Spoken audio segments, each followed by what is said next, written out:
Welcome once again to Econify India. आज ये जो लेक्चर है ये स्पेसिफिकली यूपीएससी प्रीलिम्स 2026 के लिए है, जो न्यूमेरिकल्स बेस्ड एमसीक्यूज हैं ये। ठीक है, आज हम इन्हें डिस्कस करेंगे, हो सकता है इस बार भी पूछे ले। देखिए, आपसे क्या पूछा गया है कि आपको दे रखा है GDP at market price 12,000 crore. NFIA क्या होता है? Net factor income from abroad. और डेप्रिसिएशन दे रखा है आपको 8,000 करोड़ और आपको टैक्स दे रखा है 500 करोड़। अब आपसे कह रहा है कि नेशनल इनकम कैलकुलेट करो। देखिए, नेशनल इनकम को हम एनएनपी एट फैक्टर कॉस्ट बी कहते हैं। क्या कहते हैं? NNP at factor cost. अब आपको क्या कैलकुलेट करना है? NNP at factor cost. देखिए, सबसे पहले आप देखिए आपके पास है क्या। सबसे पहले आपके पास है जीडीपी एट मार्केट प्राइस। ठीक है, क्या दे रखा है? GDP at market price. Step by step देखते हैं। जीडीपी एट मार्केट प्राइस कितना है बच्चों? 12,000 करोड़। ठीक है, इसके बाद आपको डेप्रीसिएशन दे रखा है। क्या दे रखा है? डेप्रीसिएशन। डेप्रीसिएशन कितना है? 800 करोड़। ठीक है, तो यहां से हम आ जाएंगे किस पे? NDP at market price that is equal to 11,200 crore. यहां तक सबको क्लियर है? हमने क्या किया? जीडीपी एट मार्केट प्राइस में से डेप्रीसिएशन को लेस कर दिया और हमें मिलेगा एनडीपी। ठीक है, इसके बाद अब हमें क्या करना है? ये जो है आपका एनडीपी, ये डोमेस्टिक है। क्या है? डोमेस्टिक। अब हम इसको कन्वर्ट करेंगे। इसे हम कन्वर्ट करेंगे किसमें? NNP at market price. NNP at market price. अब एनएनपी एट मार्केट प्राइस पे कन्वर्ट करने के लिए आपको सिंपली क्या करना है? देखिए, ये जो आपका 11,200 करोड़ है, इसमें ऐड कर दीजिए net factor income from abroad. यहां पे आपको पॉजिटिव दे रखा है। क्या दे रखा है? पॉजिटिव। तो याद रखिए, जहां पर भी आपका एनएफआईए पॉजिटिव होगा उसे आपको ऐड करना है। अगर यही माइनस में होता तो इसे लेस करना है। तो इसे आप ऐड कर दो यहाँ पे। ठीक है, तो आपके पास एनएनपी एट मार्केट प्राइस कितना आया? 11,600 करोड़। 11,600 करोड़। ठीक है, अब बारी आती है आपको कैलकुलेट करना है NNP at factor cost. NNP at factor cost that is equal to NNP at market price minus net indirect tax. NIT, net indirect tax. So आपका एनएनपी एट मार्केट प्राइस कितना है? 11,600 करोड़। उसमें से टैक्स माइनस कर दीजिए कितना? 500 करोड़। तो आपका आंसर कितना आएगा? 11,100 crore is the right answer. So यहाँ पे option A is the right answer. तो अब मैं एक दोबारा से आपको सिंपली समझा देता हूँ। आपके पास जीडीपी दे रखा था मार्केट प्राइस में, एनएफआईए दे रखा था, पॉजिटिव था। अब जीडीपी से आपको डेप्रिसिएशन भी दे रखा, तो आपको किस पे आना था? एनडीपी पे। एनडीपी पे आने के बाद आपको बनाना था NNP. NNP at market price. अगर इसी एनएनपी एट मार्केट प्राइस को आपने कन्वर्ट करना है किसमें? फैक्टर कॉस्ट में। किसमें? फैक्टर कॉस्ट में। तो आपको यहाँ पे लेस कर देने हैं क्या? टैक्सेस। तो keep this thing in mind. ठीक है, ओके। तो आइए चलिए अगले क्वेश्चन की तरफ बढ़ते हैं। Okay, now coming to the question number 2। It's very tricky question. ठीक है, बहुत ही ट्रिकी और एडवांस क्वेश्चन है ये। आपसे पूछा गया है कि आपको कैपिटल एक्सपेंडिचर कैलकुलेट करना है। देखिए, जब भी हम गवर्नमेंट की बजट की बात करते हैं, आपको या तो कैपिटल बजट दिया जाता है या रेवेन्यू बजट दिया जाता है। कैपिटल बजट में आपका होता है कैपिटल एक्सपेंडिचर और कैपिटल रिसीट। रेवेन्यू बजट में होता है रेवेन्यू एक्सपेंडिचर और रेवेन्यू रिसीट। ये सब आपकी कहानी रहती है। ठीक है, अब आपसे यहाँ पे क्या कह रहा है? अब आपको दिया क्या है वो देखिए। फिजिकल डेफिसिट दिया है, रेवेन्यू डेफिसिट दिया है, प्राइमरी डेफिसिट दिया है और रेवेन्यू रिसीट्स दे रखा है और एनडीसीआर। अब याद रखिए, मैं एक एक टर्म को पहले एक्सप्लेन कर देता हूं। एनडीसीआर का मतलब क्या होता है? देखिए, एनडीसीआर का मतलब होता है कि आपके पास रेवेन्यू तो आ रहा है, there is a inflow of revenue. Revenue inflow तो हो रहा है, लेकिन इस रेवेन्यू की वजह से आपके ऊपर कोई लाइबिलिटी क्रिएट नहीं हो रही। क्या नहीं क्रिएट हो रही? लाइबिलिटी क्रिएट नहीं हो रही। मान लीजिए जैसे कि गवर्नमेंट के पीएसयूज होते हैं। क्या होते हैं? पीएसयूज। अब गवर्नमेंट ने उसको डिसइन्वेस्टमेंट किया। डिसइन्वेस्टमेंट करने से गवर्नमेंट के पास रेवेन्यू तो आएगा, लेकिन गवर्नमेंट के ऊपर कोई लाइबिलिटी तो क्रिएट नहीं हुई ना, राइट? ठीक है, तो गवर्नमेंट के ऊपर कोई लायबिलिटी क्रिएट नहीं हुई। ठीक है, तो स्टेप बाय स्टेप देखते हैं। देखिए, सबसे पहले हम क्या करेंगे? आपको रेवेन्यू डेफिसिट दे रखा है और रेवेन्यू रिसीट दे रखा है। ठीक है, अब आपको कैलकुलेट करना है रेवेन्यू एक्सपेंडिचर। तो आपका रेवेन्यू एक्सपेंडिचर किसके बराबर होगा? Revenue receipt plus revenue deficit that is equal to आपका कितना हो जाएगा लगभग, इट विल बी 9 + 6 15,000 करोड़। कितना हो गया? 15,000 करोड़। ठीक है, सेकंड हम कैलकुलेट करते हैं। देखिए जब हम बात करते हैं किसकी, फिजिकल डेफिसिट, तो अब हम देखते हैं। देखिए फिजिकल डेफिसिट जो आपका होता है, क्या होता है फिजिकल डेफिसिट? वो किसके बराबर होता है? Total expenditure minus revenue receipts plus NDCR, जिसे हम कहते हैं नॉन डेट कैपिटल रिसीट। लेकिन अगर आप देखो, आपको फिजिकल डेफिसिट दे रखा है, टोटल एक्सपेंडिचर तो दिया नहीं, तो आपको फिजिकल डेफिसिट कितना दे रखा है बच्चों? 12,000 करोड़, यही दे रखा है ना आपको। ठीक है, और टोटल एक्सपेंडिचर माइनस 16,000। ठीक है, अब टोटल एक्सपेंडिचर आपका कितना हो जाएगा? 28,000 करोड़। कितना हो गया? 28,000 करोड़। ठीक है, अब यहीं से, हाँ, तो आप देखिए आपका टोटल एक्सपेंडिचर कितना आया बच्चों? 28,000 करोड़ इज इक्वल टू, लेकिन टोटल एक्सपेंडिचर किसके बराबर होता है? Revenue expenditure plus capital expenditure. ठीक है, अब आपको टोटल एक्सपेंडिचर दे रखा है 28,000 करोड़, रेवेन्यू एक्सपेंडिचर आपका कितना है? 15,000 करोड़। ठीक है, और आपका कैपिटल एक्सपेंडिचर, तो अब आप कैपिटल एक्सपेंडिचर आपका कितना हो जाएगा बच्चों? इट्स 13,000 करोड़। कितना हो जाएगा? 13,000 करोड़। तो ये आपका बन गया कैपिटल एक्सपेंडिचर।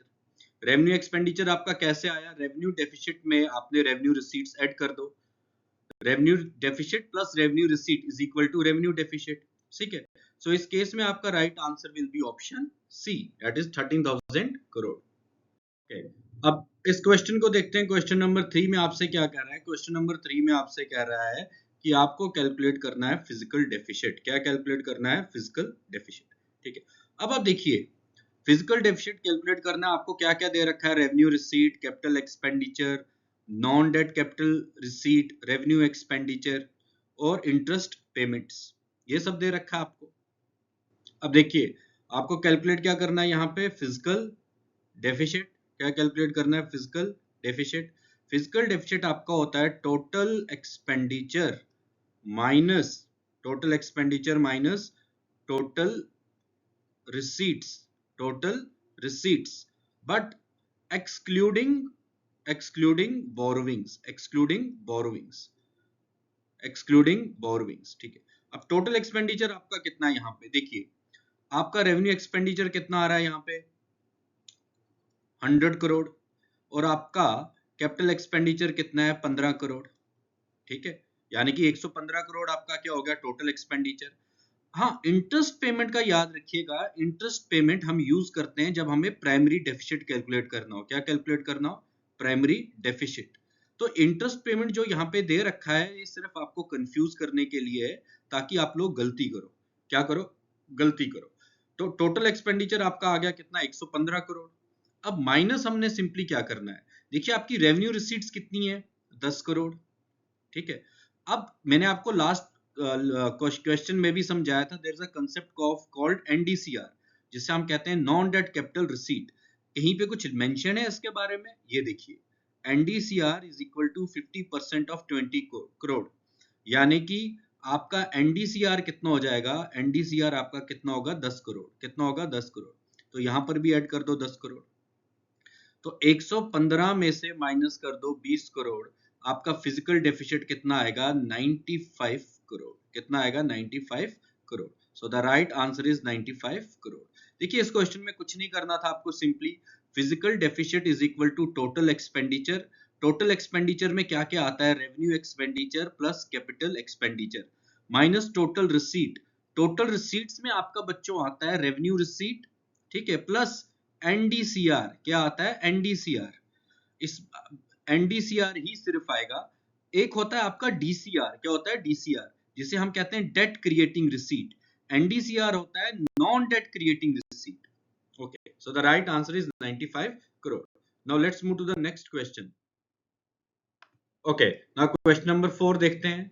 देखिए ये क्वेश्चन उन्हें ही अच्छे से समझ आ पाएगा जिनके थोड़े बहुत इससे रिलेटेड कॉन्सेप्ट्स क्लियर है। अब जैसे ये थोड़ा हटके आपको मिलेगा, there is a concept called effective capital expenditure, effective revenue deficit.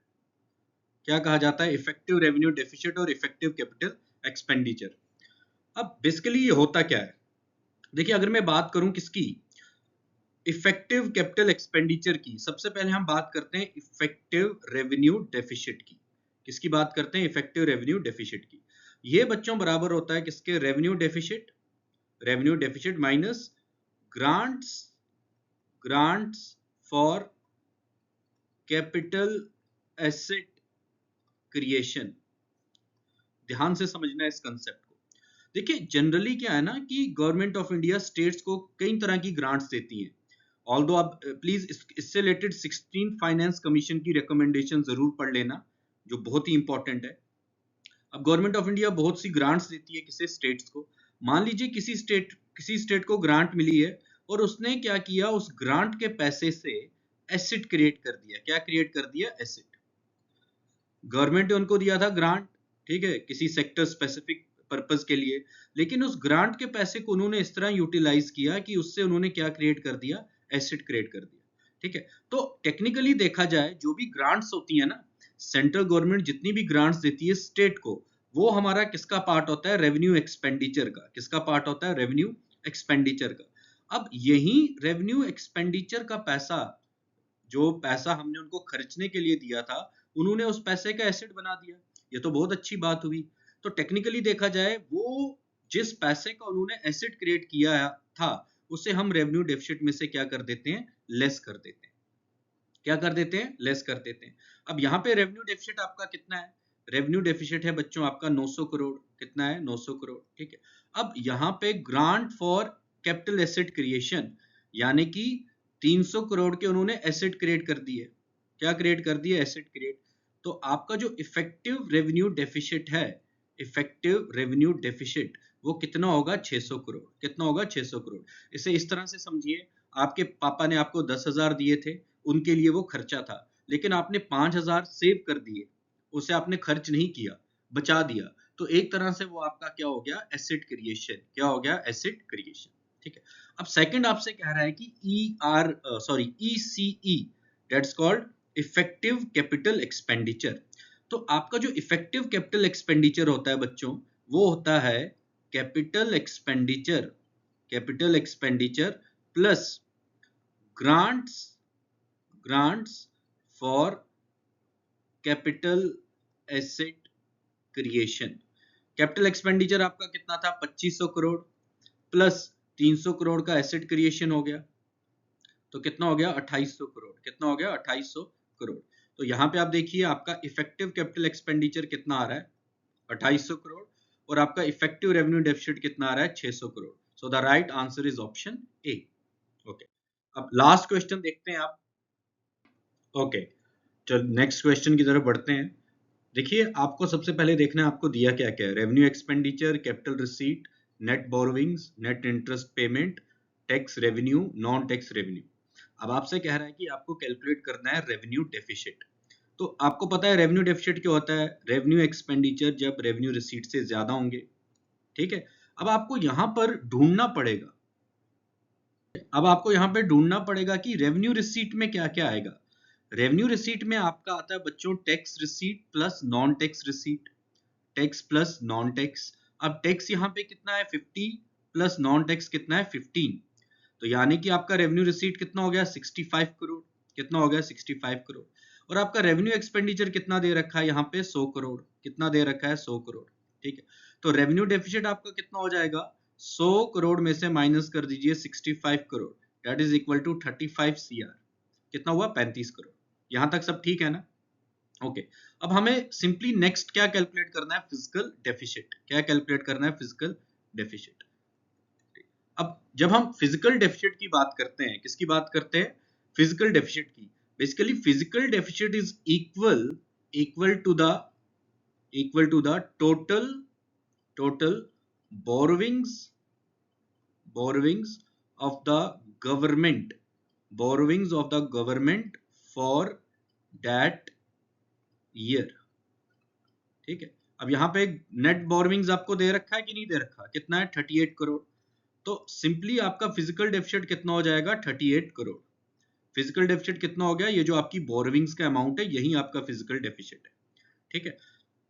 अब आपसे क्या कह रहा है, आपको नेक्स्ट क्या कैलकुलेट करना है, प्राइमरी डेफिसिट। क्या कैलकुलेट करना है, प्राइमरी डेफिसिट। तो प्राइमरी डेफिसिट जो आपका रहता है that is equal to physical deficit minus net interest payment, net interest payment. तो फिजिकल डेफिसिट आपका कितना हुआ 38 करोड़, माइनस इसमें से कर दीजिए 27 करोड़, ये आपका इंटरेस्ट पेमेंट है, यानी कि 11 करोड़ आपका आंसर हुआ। कितना हुआ 11 करोड़, ठीक है। अब आप देखिए आपका रेवेन्यू डेफिसिट कितना है 35, फिजिकल डेफिसिट कितना है 38 और आपका प्राइमरी डेफिसिट कितना है 11 crore. So in this case the right answer is option A, option A. देखिए पिछले साल यूपीएससी ने इससे रिलेटेड क्वेश्चंस पूछे थे, हो सकता है इस बार भी पूछे, हो सकता है ना पूछे, लेकिन ऐसा कभी सेट माइंड से नहीं जाना एग्जाम में कि नहीं पूछेंगे, ठीक है। तो अगर आपने इससे पहले इससे रिलेटेड एमसीक्यूज नहीं देखे हैं तो आप इन्हें जरूर देखिए, डेफिनेटली आपको ये एग्जाम में हेल्प करेंगे, ठीक है। All the very best for your UPSC CSE prelims 2026। उससे रिलेटेड हम कुछ और भी रेलिवेंट वीडियोस लेकर आएंगे। Thank you.